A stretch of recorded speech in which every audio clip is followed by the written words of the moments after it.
semuanya, perkenalkan nama saya Gusti Eka Purnami, KP 1118035, mahasiswa Stikes Kesdam Semandayana. Di sini saya akan membawakan materi yaitu keperawatan gawat darurat, yaitu tentang skin setup, initial assessment and management of trauma. Yang pertama yaitu skin setup.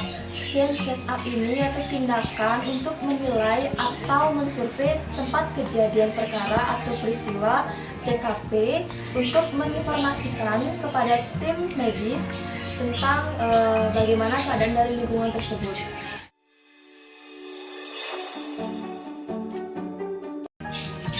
Langkah-langkah pada saat melakukan skin setup, di mana saat kita melakukan skin setup ini kita harus tetap menggunakan APD lengkap, yaitu alat perlindungan diri.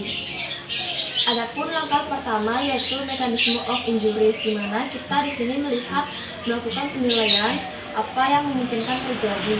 Yang kedua yaitu periksa bahaya-bahaya yang mungkin terkait, di mana kita harus mengetahui apa saja kemungkinan yang akan terjadi dan bagaimana cara kita untuk mengendalikannya, seperti apa yang harus kita lakukan pada saat kita tiba di lokasi kejadian. Adapun yang harus kita lakukan jika sudah sampai di lokasi yaitu pertama keselamatan diri sendiri, keselamatan korban, bentuk dari tempat kejadian, dan mulai melakukan pemeriksaan awal kepada korban. Yang keempat yaitu mengidentifikasi dan merawat korban yang membutuhkan pertolongan segera dan yang mengancam jiwa korban. Kelima itu stabilisasi dan terus-menerus monitor kondisi dari korban. Di sini kita melakukan perkenalan diri, yaitu memperkenalkan nama, memperkenalkan kemampuan kita, dan memberitahukan kalau kita adalah first responder. Dan di sini kita harus mendapatkan persetujuan dari korban. Kita harus mendapatkan persetujuan itu secara verbal dan dengan anggukan.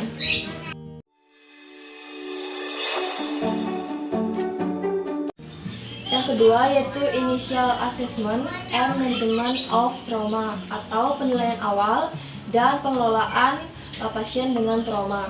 Yang dimaksud dengan initial assessment yaitu kita melakukan penilaian terhadap kondisi pasien atau korban secara cepat dan tepat untuk agar pasien mendapatkan perawatan jika pasien ada dalam kondisi yang mengancam nyawa. Penilaian awal ini harus dilakukan segera mungkin setelah kontak dengan korban, dan yang terpenting yaitu harus dengan langkah-langkah yang tepat. Langkah-langkahnya yaitu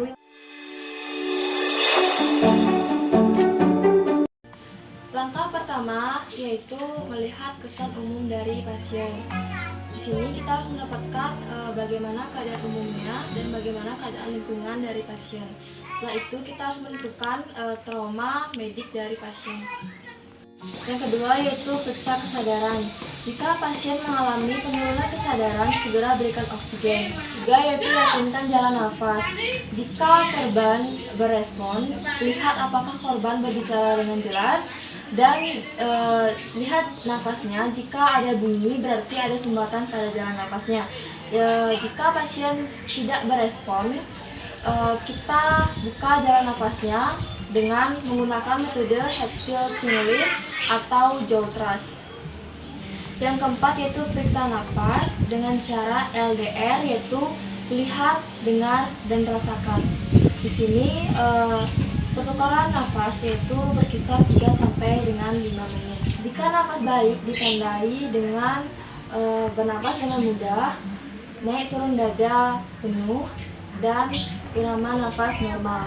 Jika nafas tidak baik ditandai dengan adanya cyanosis, dada naik turunnya tidak penuh, adanya usaha bantuan nafas tambahan, dan kesusahan dalam bernafas.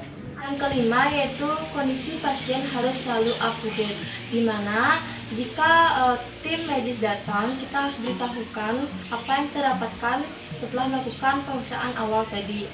Setelah itu katakan jika kita membutuhkan bantuan segera, dan katakan jika kita mendapatkan hal yang mengancam nyawa, dan laporkan kepada tim medis.